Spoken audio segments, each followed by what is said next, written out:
Let's talk IT, where one provider not only leads, but literally has set the standard that won it the Triple Crown honors for 2015. First, it was named Solution Provider 500, recognition as one of the largest solution providers in North America by revenue. Next, it took the Fast Growth 150 recognition as one of the fastest growing solution providers. And it won the Roses as it surpassed its competition running away with the Tech Elite 250 award, which recognizes solution providers that have received the highest level certification from leading vendors. Fact is, it would be a considerable achievement for a company to have made any one of these lists, but to make it into all three, well, that's to achieve the industry's most elite status as the Triple Crown winner for 2015. Wait a minute, even more remarkable, CDI won it for the second consecutive year. Up to the Tech Talk, in tomorrow's disruptive technology environment and innovation economy, where can you find IT experience, exceptional talent, quality assurance, and the stability to help your business not just strive, but to achieve success? Greetings, everyone, and welcome from the Technology Association of Georgia. It's December 1, 2015, and this is Tech Talk. I'm your host, Frank Baia. On this edition, we gain insights from an industry leader on a wide range of technology solutions to the most complex business challenges faced today and beyond.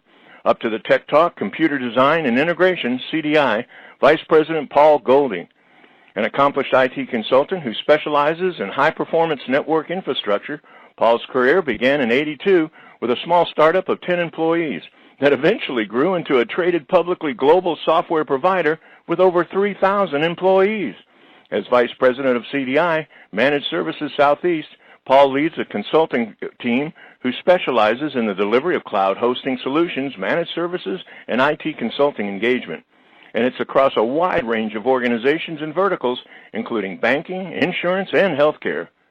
Find out what is the number one question enterprise leaders are asking about IT solutions and get the full spectrum of insights from the hot topics to the strategic goals of IT solutions for today and beyond, as we go inside managed services and gain insights that only a top industry leader at CDI Managed Services could provide, as we speak with its Vice President, Paul Goldy.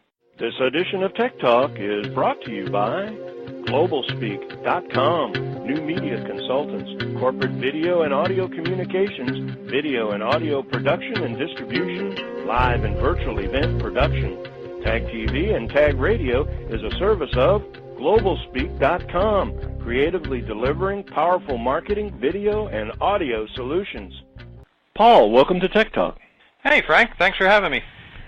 Great opportunity to have a chance to talk to somebody that's really on the front lines. A lot going on in the area of managed services, certainly cloud computing, the Internet of Things. I think this is the time, this is the place, no doubt about it. But you hear a lot of buzz, but what you really don't know is the inside story. And I think for our listening audience, they would love to hear from you from the standpoint of, for example, hot topics these days. What are you hearing out on the street that are really the things most people are either interested in or concerned about? Sure, thank you. Yeah, hot topics, as you said, internet and cloud, they're always top of mind. But I meet with a lot of prospects each week because I'm on the sales front end. And I'll tell you one thing that's really comes to mind quickly is cloud. Everyone's asking about it.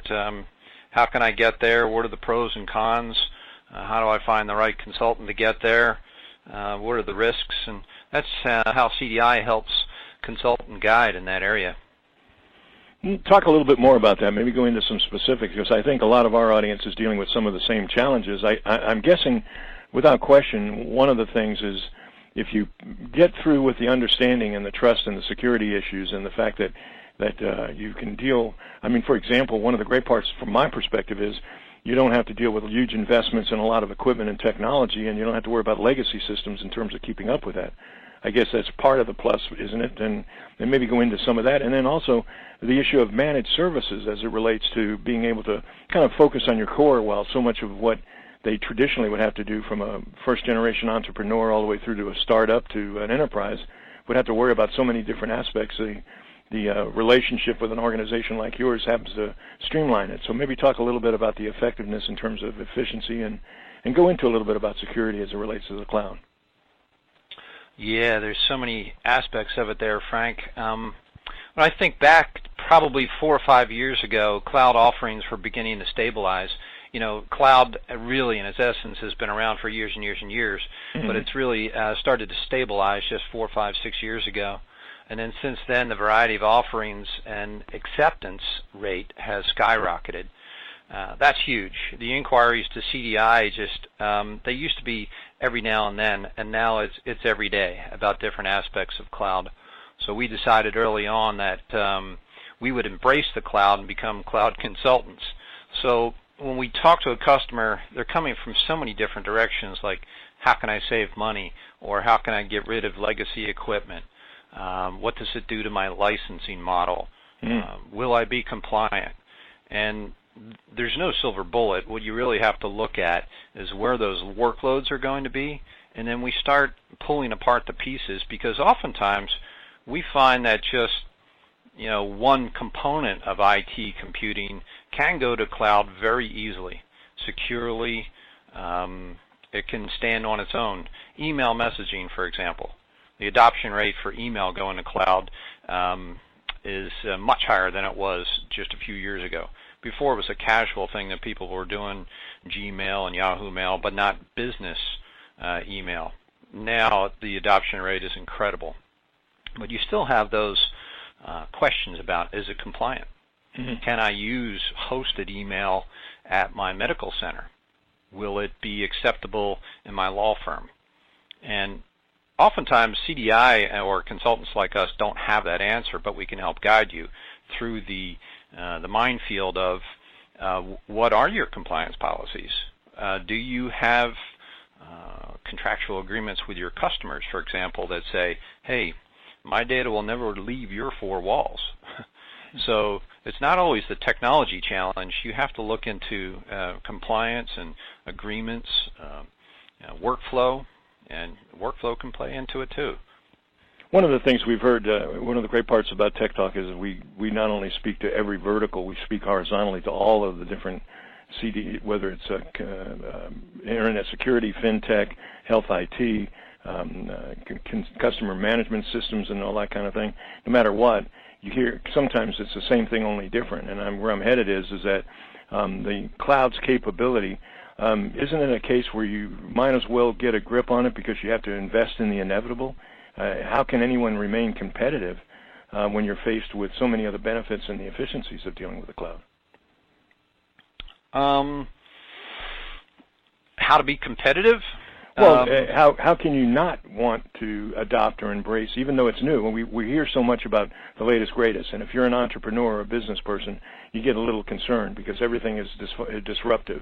Everything is changing so rapidly. The hyperbole gets a little overbearing. And so now it's a case where everybody, I'm hearing, as you're pointing out, everybody's talking about the cloud. And where I'm pointing out is, isn't it a case that it's inevitable, that it's really something you need to learn more about and take action with it, because in order to remain competitive, it's probably one of the tools you're going to have. Well, from my perspective, it's one of those, the areas that you need to look into. You really do.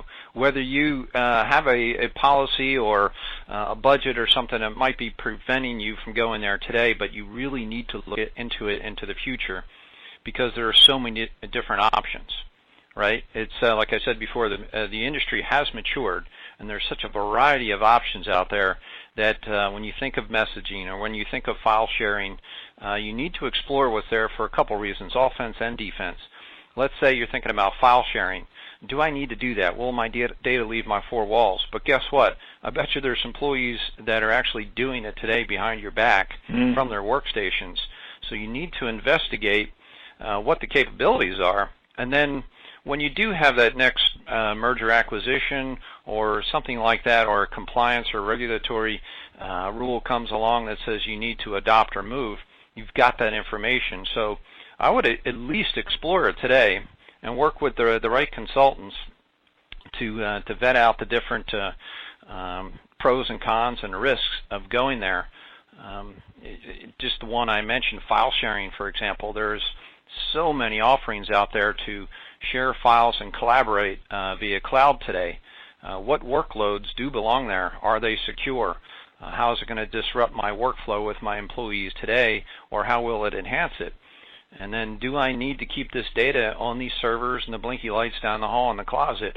What is the advantage of that? Strategically, is that making me more money, or is it distracting my focus where I should be applying my time on strategic thinking for my company? It's kind of what I was thinking. I mean, one of the things that has come to the surface in some of our conversations lately is, they often wonder how a startup can be so quickly create a disruption. And some of the conversations centered around the fact that they can do it with less in startup because they've got the capability of offsetting a lot of their costs by dealing with clouds and dealing with virtualization rather than the physical in their own operations. And I guess I'm leaning to the next question would be the concept of managed services, especially in this day and age, when everything needs to be either proactive or reactive. I'm going to guess, again, it's a case where you really don't want to deal with these situations when they happen. You want to deal with them before they impact the organization. Is that something, again, that you guys get involved with, and to what extent? Yes, managed services. We had to think about this long and hard a few years ago as cloud was emerging. Where are we going to be as a player? Because we grew up years ago supporting the desktop and the server and the network infrastructure on-prem, as we still do today.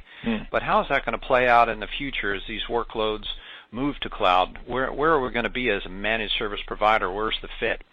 And we learned early on that we need to adopt this model and advise the clients how to get there, what are the pros and cons, and in the end, we are still supporting the end user, right? We're not so much supporting boxes anymore, right, or infrastructure, but in some cases we are. But it's all a system. If you've got your workloads in the cloud, a software as a service model, infrastructure as a service model, email as a service model, even voice over IP in the cloud. There has to be some infrastructure to get you from here to there. And then there has to be that expertise and knowledge of keeping things alive, right? Right. So that's where CDI comes in. We can still manage, we can still support, we can still monitor those workloads in the cloud at multiple service providers. Someone still has to do that. I mentioned reactive versus proactive, and I'm not only talking about problems, but I'm also talking about the rapid change in the latest. Do you actually work? How does that work in terms of, do you consult and with the idea that, hey, I'm going to tell you what, here's what you need right now, but here's what's coming down the line? Or is it a case where it's a reactive situation when a client is looking for something new or different? No, it's still very much proactive if we are doing our job.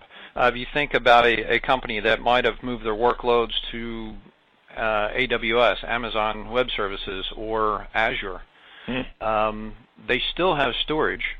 They still have databases, applications, and these things. So CDI would be monitoring those environments and looking for trends, reporting back to their strategic leadership of the company saying, you're going to need to buy more disk, or your website's being hit at this rate, so we need to increase the compute power on the back end before this trend takes hold. You're going to run out of disk. We're alerting in advance. Sure. If we're doing our job, trying to be strategic and proactive. And in a managed environment, that's already kind of, like I was saying, proactive and integrated. The integration happens smoother and a lot quicker when you've got the basic already set up to accept whatever's coming next. Mm-hmm. Okay. Yeah, we're trying to anticipate growth, trying to anticipate problems, and then inform the leadership so they have the. We're looking at the data, right? That's our job.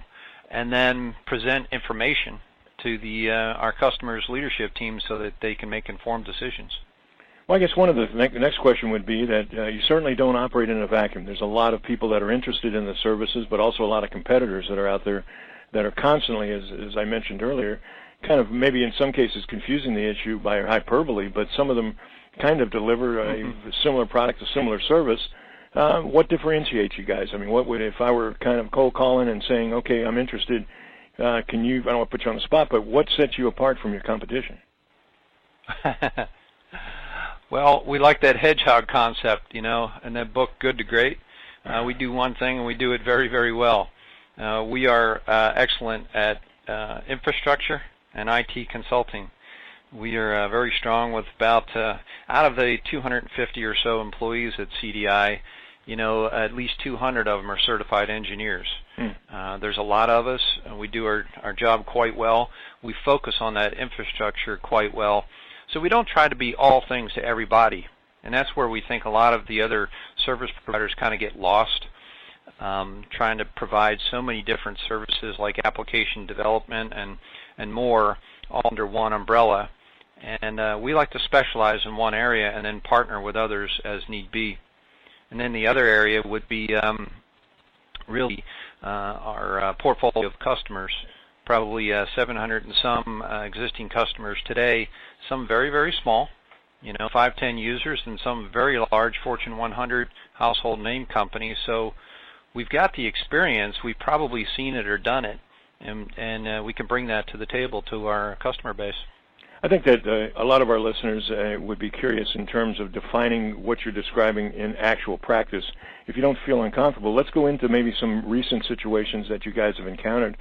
Talk a little bit about, say, some wins in the competitive arena we're talking about, and maybe be as blunt as you want to be, but can be candid. Why did you win? Let's see. Let's pick kind of a cross section of two to show an example of our diversity. So one is a local country club downtown Atlanta. Everybody probably knows the Ansley Country Club. It's been here for about 100 years or so. So we recently won that one. We were up against 2 or 3 other service providers bidding for a full cloud deployment at the country club. Yeah, believe it or not, the country club wanted full cloud for about 12 servers and 70 users, point of sale, to run their entire IT infrastructure in cloud. And we were able to present that we've been there and done it. We could handle a firm like that, even if it includes point of sale and club management applications. And you mentioned the second one. I'm curious because I think that's a great example, because that's something that most people wouldn't even think about in terms of being high-tech or advanced in terms, but obviously it's like any organization. It needs to be managed and maintained and needs the kind of automation that these things represent. But how about another one that might prove to be a unique example? Yeah, so the first one was more of about an entire IT service offering. So the second one is a software development company that's right near the North Point Mall. And they're in the healthcare environment, 250 employees, offices around the globe, over 400 servers, so a highly, highly complex infrastructure. What they were looking for in the engagement with CDI was someone that could come in and surgically handle specific areas where they lost the tower expertise or they wanted to work more efficiently. And what CDI engaged in was kind of a hybrid service model where we are doing managed services, full support for the mission-critical production servers. That's only a small subset of those 400 boxes. And then their infrastructure network devices and strategic consulting wrapped around that. So we have a piece of that where we perform a vital role augmenting their already strong IT department. We're taking the pieces that fit in that case. Well, I think the strong point is the focus on doing one thing and doing it well really does make a difference. We're unfortunately rapidly running out of time, but I'd be remiss in not asking one last question, and I think that is the number one question. Let's talk about, we talked about hot topics, but close with what you feel to be the number one question that your clients and the new prospects are asking, and is there a strategic goal that seems to be beginning to pop up? The number one question, let's see. I think it has to be, am I going to save money going into cloud? And that's not always an easy answer. Old school says either make me money or save me money, huh?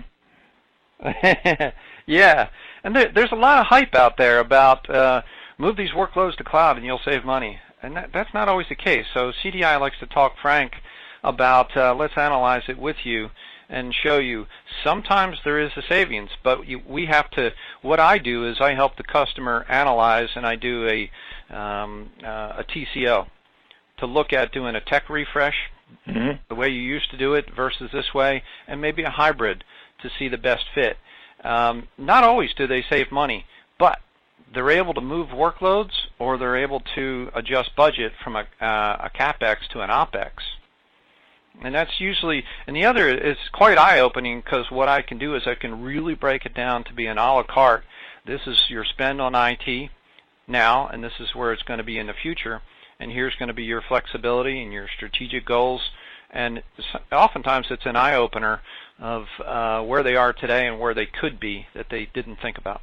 Well, not only an eye-opener, but genuinely a sense of confidence to have some control over your IT budget and IT expense, because you can anticipate and graduate into the steps one at a time rather than coming as a surprise and figure out where the revenue is going to come to cover the investment.